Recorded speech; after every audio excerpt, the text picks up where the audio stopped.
Hi, good afternoon, everyone, and welcome to our webinar this afternoon on the topic of ROI in brand sponsorship. My name is Graham Ruffles. I'm the Director of Insights for IQ Media. Joining me today is our distinguished guest, Tony Mall, Senior Vice President of Sentrana. Welcome, Tony. Good afternoon, Graham. Thank you, everybody.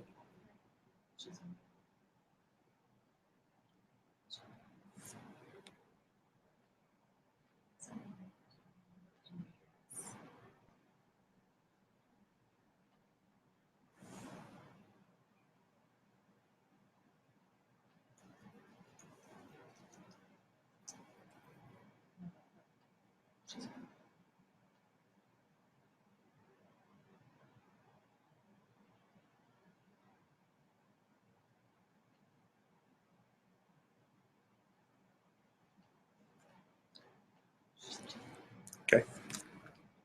So for those of you just joining, I want to welcome everyone to today's topic of ROI in brand sponsorship. My name is Graham Ruffles. I'm the Director of Insights for IQ Media, and joining me today is our distinguished guest, Tony Mall, Senior Vice President of Sentrana. Welcome, Tony. Good afternoon, Graham. Thank you. Thank you for having me. As we get into it, I thought maybe a good jumping off point is to share a little bit about your role and Sentrana. Sure. Well, thank you. I head up sales and marketing for Sentrana. Sentrana is a 10-year-old company. We are a analytics as a service provider. We are focused primarily on sales and marketing, but problems related to customers. We use a variety of tools from a analytics perspective. It's principally machine learning, both assisted and unassisted, but there's a fair amount of statistics and mathematics that we employ in solving these problems. Great. And I work for IQ Media. IQ Media is a technology company with a focus in media intelligence through a variety of different products that help brands measure the impact of media on their brand or conversation. Before we get started, I wanted to share with you today's agenda. We're going to go over a couple of housekeeping items and then work our way into some case study work that Tony had prepared for us. And we'll end today with a Q&A session. Notice that today the hashtag #SeriousROI, should you have any questions that you'd like us to answer at the end of the webinar, we'd be certainly happy to do that with you. Any of those that we don't get to as we pull together our podcast, we'll be happy to answer them in written form and send them back to you. So this webinar will be recorded, and as I just mentioned, we will collect it together, and with any of the questions, make certain that you have a copy of that. But let's get right into it, Tony. Let's begin to frame the conversation around the challenge of return on investment as it relates to brand sponsorship.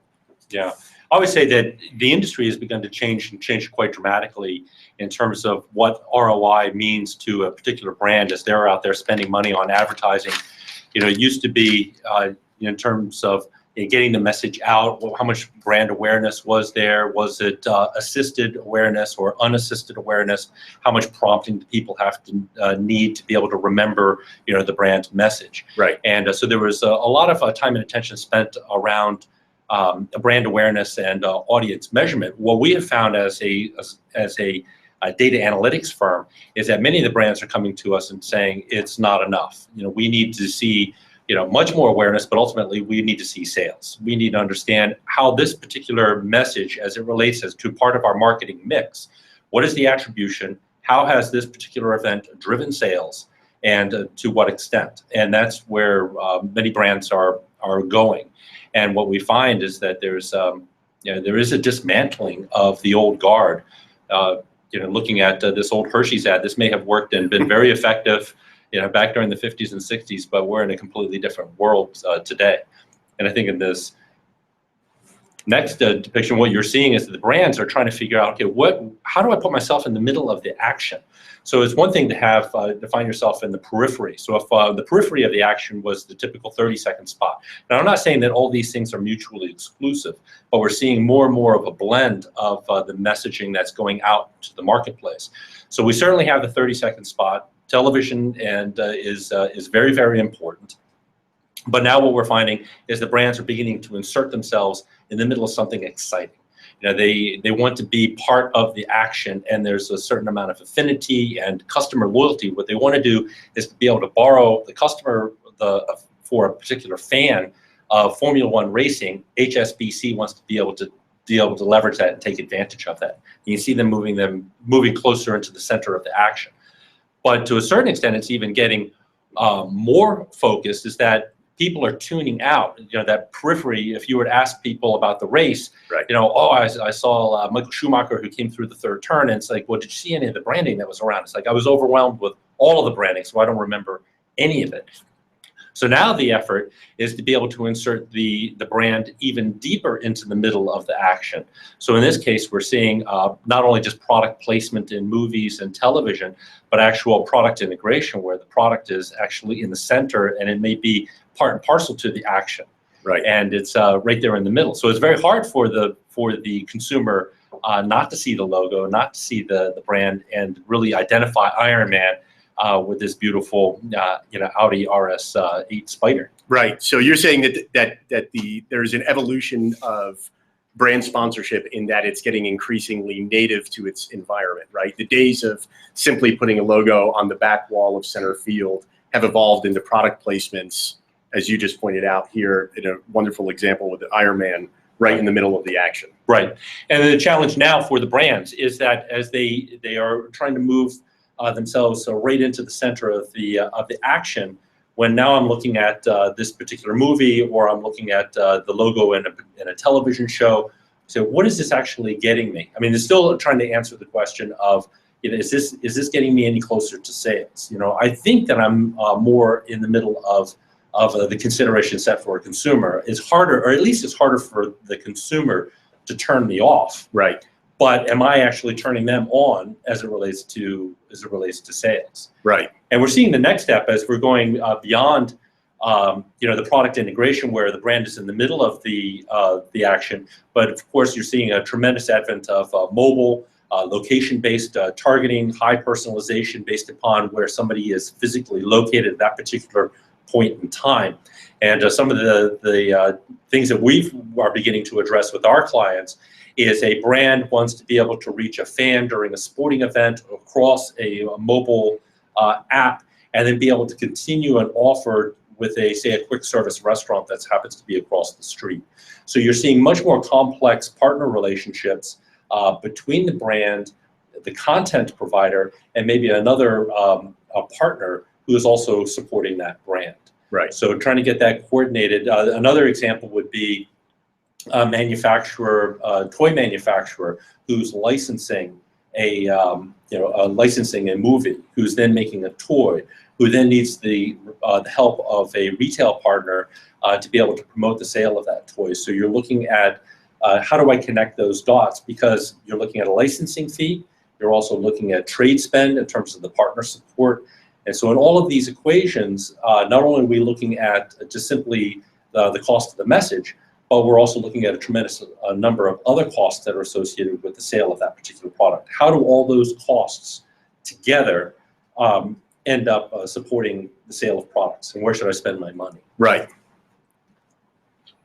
So going on to the ROI challenge, what we have found is where a lot of the brands have gotten, I'll put this one to the agencies, is that to date, what we've been seeing as it relates to, say, product integration or product placement within movies or within television, is that they're saying, well, let's take a look at the logo. How long was that logo represented? What was the frequency? What was the duration of that representation?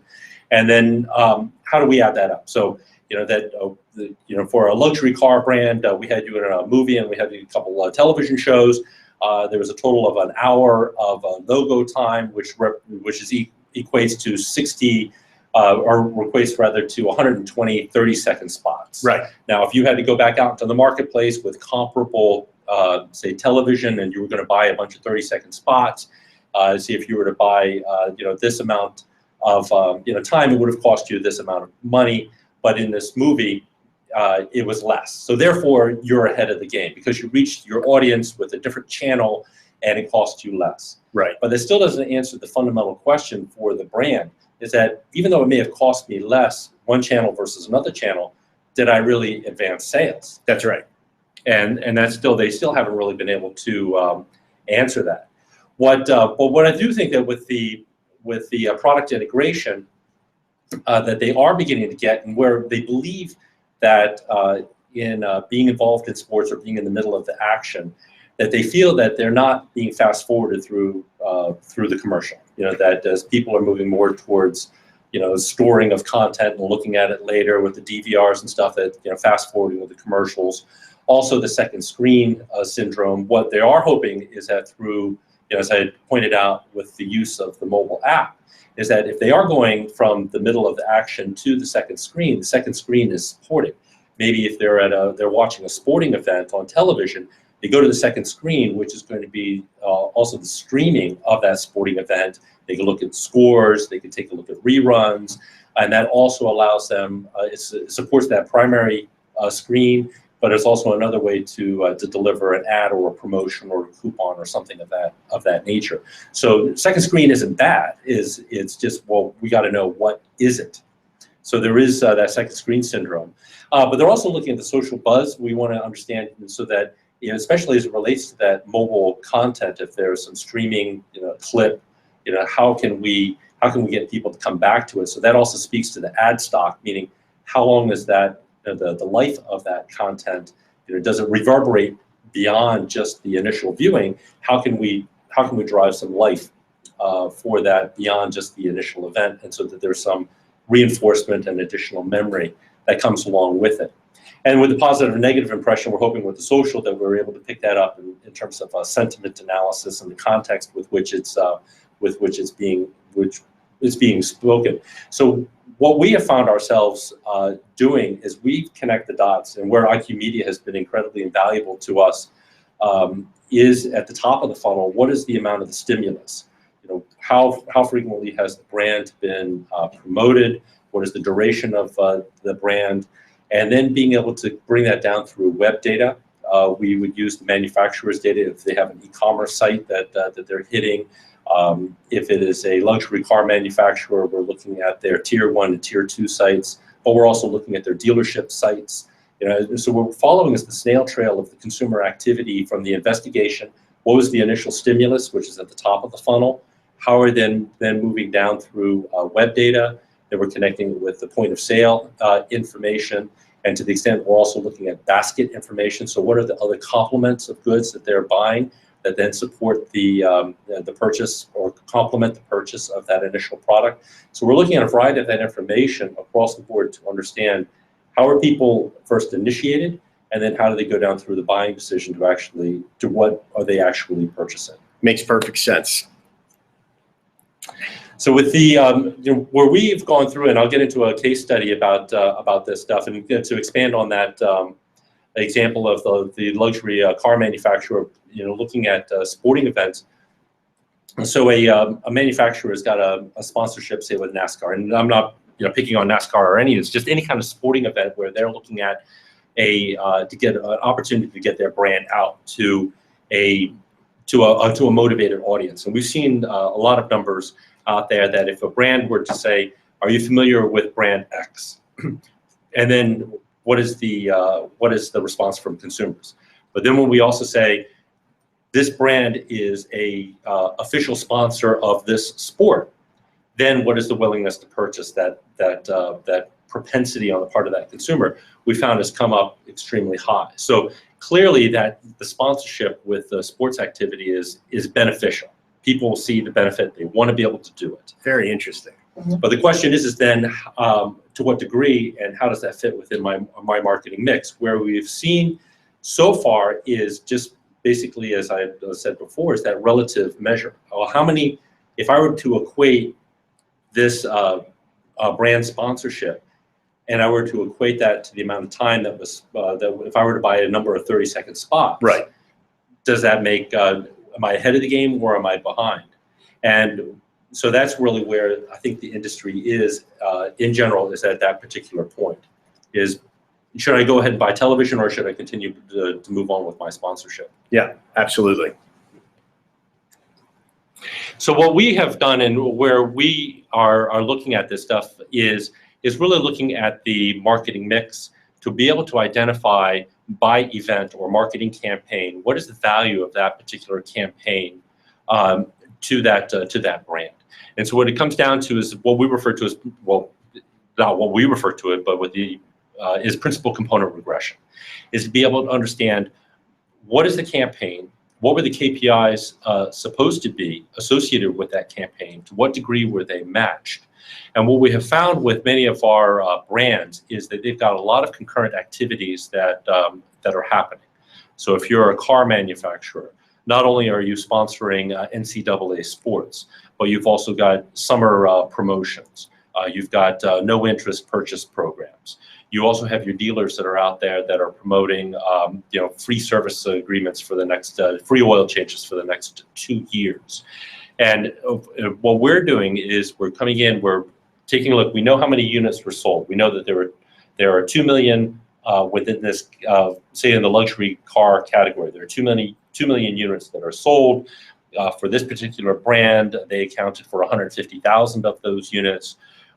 These were the variety of marketing campaigns that were occurring on a regional basis by region. This is what was being promoted by the manufacturer, and here are all the marketing channels that were where they were sending messages.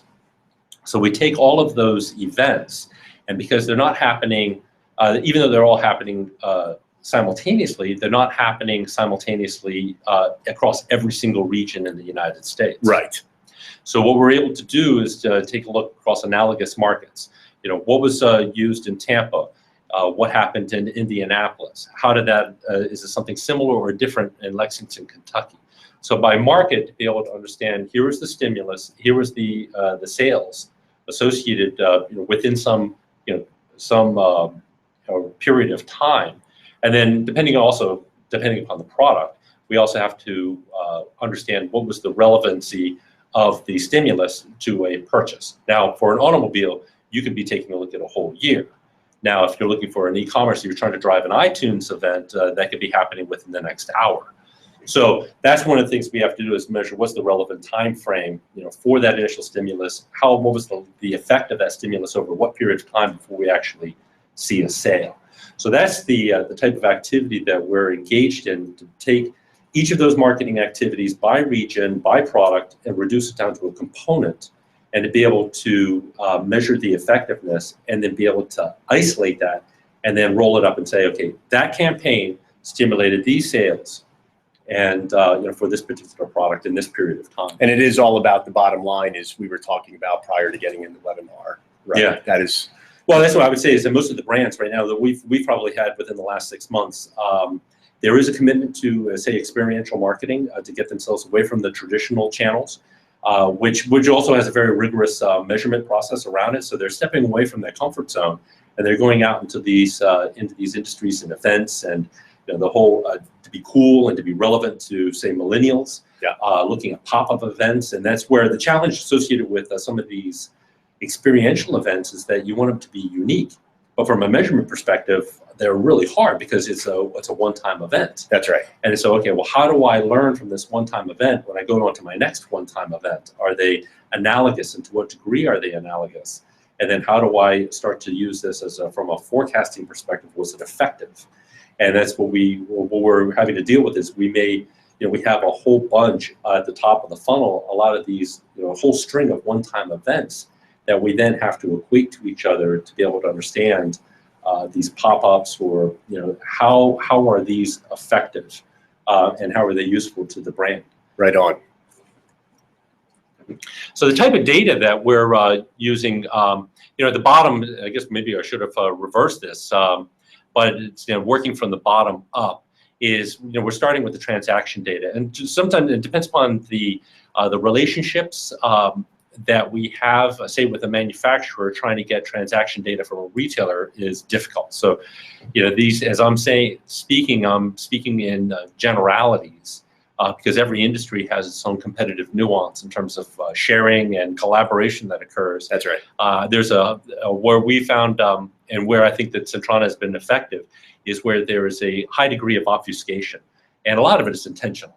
that there are partners who don't want the other partner to see what is going on. Right.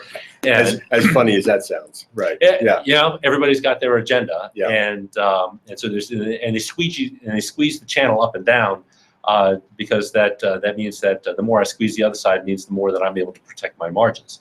So that's occurring. But I would say where we've been, where we get most of our inquiries are from the brands themselves, from the manufacturers.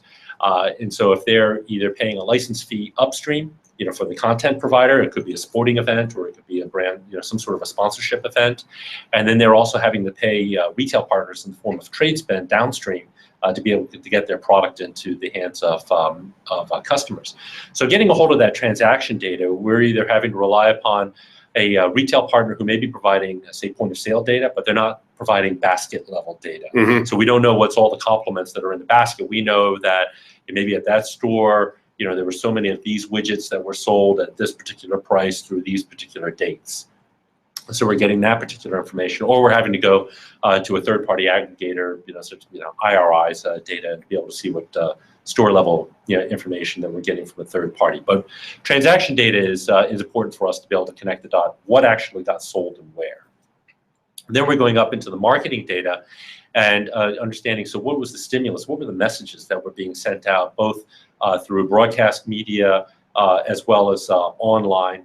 And a big part of that marketing data is going to be the promotions. What was the coupons strategy that was being used? Were there savings cards that were being issued, say, for a pharmaceutical company? We see this tremendous spike in sales, but it was all being stimulated through savings cards.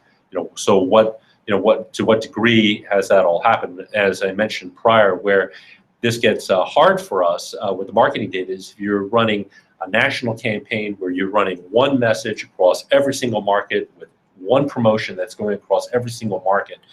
And that doesn't make sense to do that, but sometimes we run into that. Sure. With that kind of, with that. And then we get into the product attribute data to understand, what was the product, where does it fit within the product hierarchy. To the also extent where we would also compare is how does it compete against the competitors' choices? So not only does a manufacturer have his own hierarchy of good, better, best, but how does that relate against a competitor's good, better, best, and how are people making choices? Because we're also seeing, as everybody would be aware, is that when you see luxury car manufacturers driving their own branding and their own messaging out into the marketplace, they're stimulating the other guy's sales. That's right. So to what extent is that happening, and is there an opportunity to piggyback, and how is that relationship occurring? Right. So that's where our choice models are kicking in when we take a look at the product attributes, not only the attributes of that manufacturer, but the other product, the other competitors' attributes, and then the macroeconomic data. We're looking at when we take a look at two time frames or two regions. Is the ability to buy, is the economic, in terms of household incomes, demographics, socioeconomic factors, all of those come into play. So that even though we look at what we see are seemingly analogous markets, East Coast, West Coast, or Central, the economic situation is very, very different. So there's an awful lot of data that we're plugging together, but it's to answer that fundamental question is what marketing drives what sales. Well, you have a complex challenge on your hands, so I don't think anyone joining us today would be surprised whatsoever that sometimes the solution is complex analysis. So yeah, and I say one thing I would say to the group is that we're what I'm talking about here is we're talking about the big world, the world of big data, and as you're going through it, but it is. A lot of the information that we find out there is high dimension, that it's very, very large amounts. But ultimately, what we find ourselves having to deal with is that we get very quickly from big data down to sparse data. And it gets skinny really quickly. And that's where the data borrowing aspect comes in, where we're having to take a look at analogs and be able to borrow from this situation, apply it to the other situation. So that's what I would say is probably one of the biggest challenges. That you're thinking that the amount of data is overwhelming, and it can be, but it's amazing how sparse and how skinny it gets very, very, very quickly. I believe it.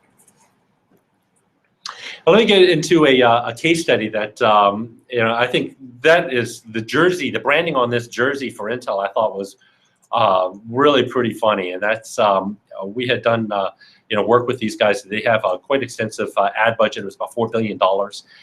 At the time, they were splitting their ad budget between direct for Intel's benefit, direct advertising out into the marketplace, advertising Intel, and then co-marketing, which we refer to as trade spend dollars in support of their PC partners, people who are embedding Intel products into their own. And they were looking at it, Intel was looking at the marketplace saying, okay, well, this is how we're going to support our partners, and we're going to spend a significant amount of money in support of those partners. And I don't know, Graham, it's been a little bit, and I'll tell you why you don't hear it that much. But if you remember the jingle, absolutely, dun dun dun dun, with the and then the little logo would flash up, Intel inside. And so what they were looking for is that here's our marketing mix. Give us some idea of attribution and tell us what's working out there. And so what we did is we went into looked at their marketing, and they couldn't evaluate. They fundamentally asked us, what's the ROI by program, for all the stuff that we're doing. And that's where we utilized this principal component regression to be able to take a look at each of the ad campaigns and understand what are those variables that across all of these events that ultimately drove sales. And then we were also having to estimate the lag effect. So if we see with Black Friday coming up, big ad blitz coming, right, then how much does that stimulate sales, and when are we actually going to see, that sales pull through? So for that particular product in that category, there was the lag effect associated with it to understand the effectiveness of each campaign. What was the proper measurement period? And what we ultimately found is that there are certain markets of their marketing strategy that not only was subpar, but actually yielded a negative ROI. And so that's where they wanted to get, where should we redirect our money? Where should we be able to cut our ad spend? So ultimately what we were able to find is, what was interesting is that none of the campaigns, ultimately they wanted to say, what drives sales? We were able to determine that none of their marketing drove sales. It did not drive sales. It did not drive top line growth for them. That had to have been stunning. Yeah, when you delivered that message, yeah, right? It was surprising. Yeah. It's like, wow. Okay, then what does it drive? Right. It's, well, you have a negative ROI associated with the trade spend that is going to your partners. But what you do have that is interesting is that the advertising that is driving, that you drive for Intel directly, allows you to maintain a premium, because it reinforces with the buying public that you are a premium product. And actually here you're spending money on your partners, but what it allows your partners to do is to charge a higher price for their product because it has Intel inside.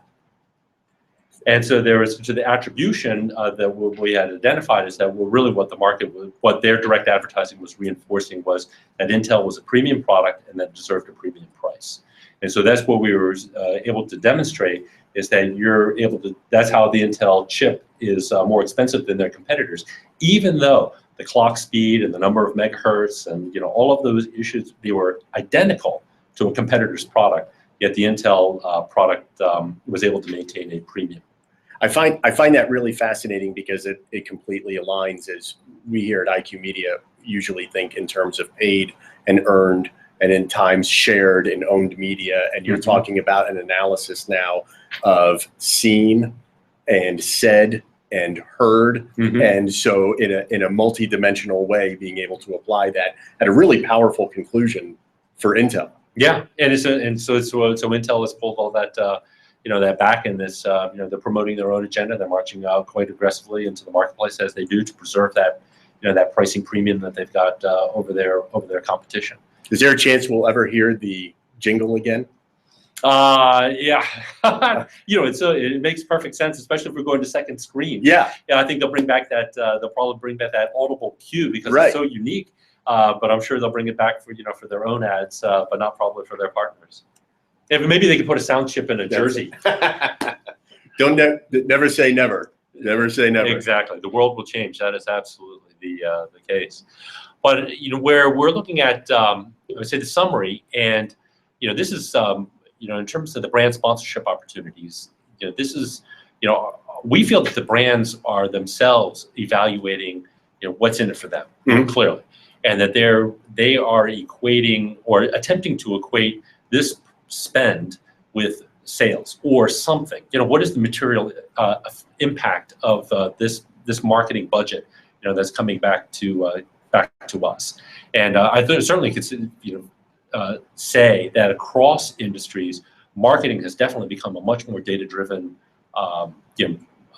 function than it had been, say, in the last 10 years. And there's certainly a lot more quantitative rigor that's being put around marketing. And so that's where I would say that the agencies and the content providers are going to have to catch up and come up with their own methodologies to understand why is my content, whether I'm a sporting event or I have a venue provider, why is my content for my audience, where I'm putting on 300 events a year that's attractive to 4 to 11-year-olds, why is that meaningful to American Airlines? That's the kind of question that that the content providers are going to have to come up with and meet the brands halfway, as the brands are certainly driving down, well, why are you meaningful to me? Absolutely. As we were talking before coming on to the webinar itself, these conversations are picking up both in volume, in intensity. Oh, yeah. So this is an incredibly timely subject, for certain. I want to first start by thanking you for joining us today as our subject matter expert. Thank you all for those of you that joined us on the webinar and for those of you listening in the podcast. With the balance of our time, what we thought we'd do is have a look at maybe a couple of different questions that may have come up. Otherwise, what we can do is, again, make certain that we respond to any questions that are coming in the delivery of our podcast. It looks like, for timing's sake, that we're going to have to wrap things up now. But again, thank you to everyone that joined us. Thank you, Tony. That was very informative. And join us again here at IQ Media and Sentrana for our next webinar. Thank you.